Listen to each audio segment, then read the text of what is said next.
Hello, welcome to R S quick revision. आज हम पढ़ेंगे राजस्थान लोक सेवा आयोग, राजस्थान पब्लिक सर्विस कमीशन।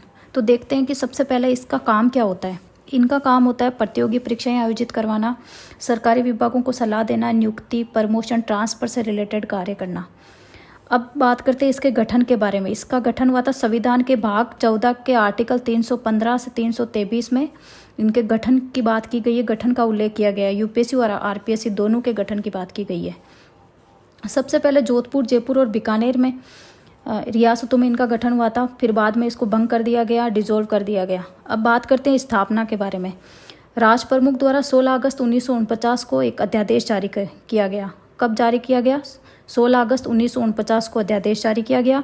राजपत्र में प्रकाशन कब हुआ? 20 अगस्त 1949 को राजपत्र में प्रकाशन हुआ। और विधिवत स्थापना हुई थी 22 दिसंबर 1949 को। कब हुई थी स्थापना? 22 दिसंबर 1949 को विधिवत स्थापना हुई, मतलब कार्य करना स्टार्ट किया 22 दिसंबर 1949 से। सत्यनारायण राव समिति की सिफारिश पर जयपुर से अजमेर ट्रांसफर कर दिया गया।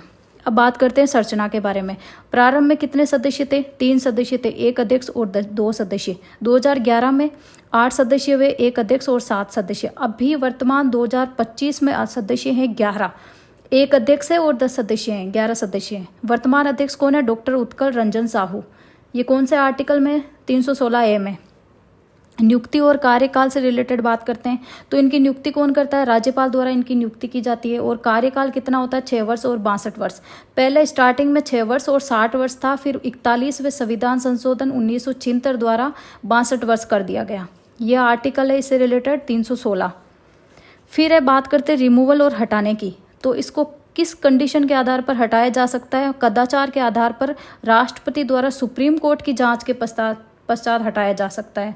सीधे ऐसे नहीं हटाया जा सकता, सुप्रीम कोर्ट की जांच होगी, उसके बाद में राष्ट्रपति हटाएगा। वो भी किस आधार पर? कदाचार के आधार पर। मतलब ये किसी लाभ के पद पर हो या फिर कोई मिसकंडक्ट हो, तभी इनको हटाया जा सकता है, ऐसे नहीं हटा सकते इनको। राज्यपाल द्वारा निलंबित किया जाता है। जैसे अभी बाबूलाल कटारा को निलंबित किया गया है, वो किनके द्वारा? राज्यपाल द्वारा किया गया है, निलंबित किया गया है। ये कौन से आर्टिकल में? 317 में। अब बात करते हैं सेवा शर्तों के बारे में। तो इसका सेवा शर्तें कौन निर्धारित करता है? राज्यपाल द्वारा निर्धारित होती है। कौन से आर्टिकल से? 318 से। और ये अपना त्यागपत्र किनको देते हैं? राज्यपाल को ये अपना त्यागपत्र देते हैं। कार्यकाल पूर्ण पश्चात लाभ पद धारण नहीं कर सकते ये, मतलब कार्यकाल पूरा हो गया उसके पश्चात किसी लाभ के पद पर नहीं रह सकते ये।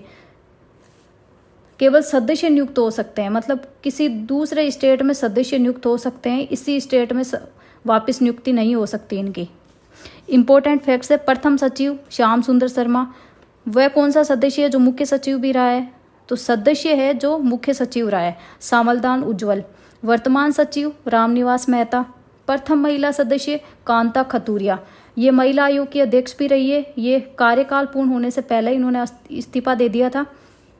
यूपीएससी और आरपीएससी की दोनों की रही है ये कांता खतूरिया सदस्य जो राज्यपाल रहे रघुकुल तिलक, ये राज्यपाल भी रह चुके हैं रघुकुल तिलक। अधिकतम कार्यकाल डीएस तिवारी का, न्यूनतम कार्यकाल किनका? पीएस यादव का। अब आरपीएससी को कौन कौन से अवार्ड्स मिले हैं उनके बारे में बात करते हैं। तो मंथन अवार्ड मिल चुका है इनको, स्मार्ट सिटी अवार्ड मिल चुका है इसको, और टेक्नोलॉजी सभा अवार्ड मिल चुका है।